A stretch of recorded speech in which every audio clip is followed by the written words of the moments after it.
Freire introduces what he calls humankind's central problem, the problem of humanization, the natural human drive to affirm ourselves as human beings, and dehumanization, which is a product of historical oppression. According to Freire, humanization and dehumanization are possible for all people. People naturally strive to become more humanized, a process that's constantly undermined by injustice, exploitation, and violence. Dehumanization is not our destiny as people, but rather the product of an unfair social order.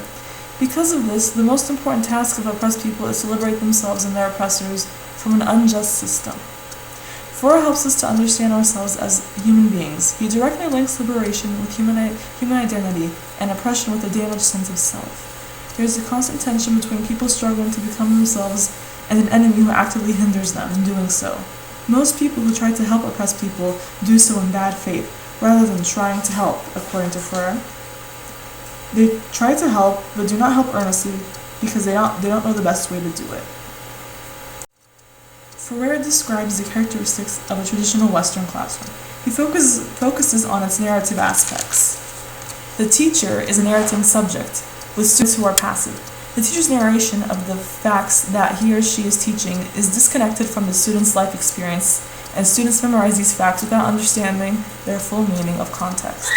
Freire calls this the banking model of education, one in which the teacher deposits knowledge in the minds of his or her students. He finds this model problematic because it prevents creativity and does not encourage students to ask any new questions through praxis. Freire uses the term narration to call attention to the one-sided nature of traditional teaching. In the banking model, students rely on teachers to tell them which ideas, facts, and perspectives are correct, useful, or relevant to their lives. He critiques the classrooms where students just memorize facts. Furthermore, he addressed that dialogue as the combination of reflection and action, and where reflection is not paired with action, it becomes verbalism, and the word loses its power, and when action is not paired with reflection, it becomes known as activism. To Freire, human existence ultimately sets down to the process of naming and transforming the world around us, and everyone should be able to start this process. Dialogue is necessary for human beings to find freedom and meaning in their lives. It is not enough to speak out against oppression. People do not back up their words by actively fighting oppression. Then those words are ineffective. Freire uses this concept of combined reflection and action in his discussions of liberation, praxis and dialogue, because it's necessary to his vision of a free society.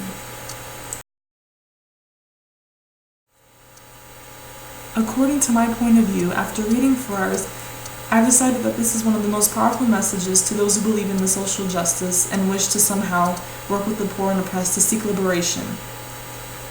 As I'm looking to become a social worker in a few years, and as a current parent liaison, I want to try to help parents at these schools so that I can guide them through this tough and difficult system. This book is such a guide and challenge, which can be sometimes very frustrating and difficult. It urges us to first understand the situation of the oppressed and to seek their liberation from the point of view out of their own experiences.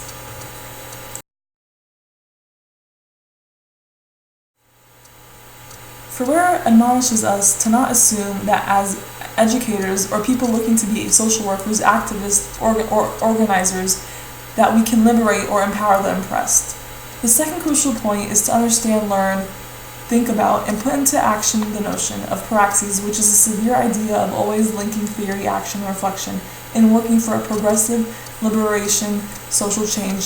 Simply put, there can be no fundamental change without action and analysis. While I am working in the social system, he changes my view to education and makes me more conscientious in social work in the future, just about teaching them, but what we can learn from each other as well.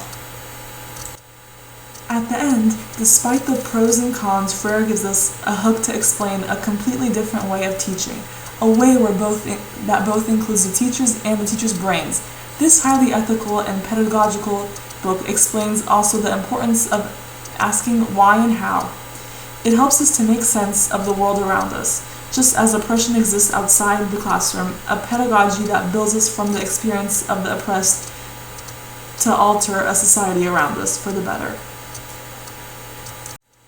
At the end, searching for the causes of oppression requires looking beyond the individual into the larger structures that shape culture and society and make everyone around us who they are.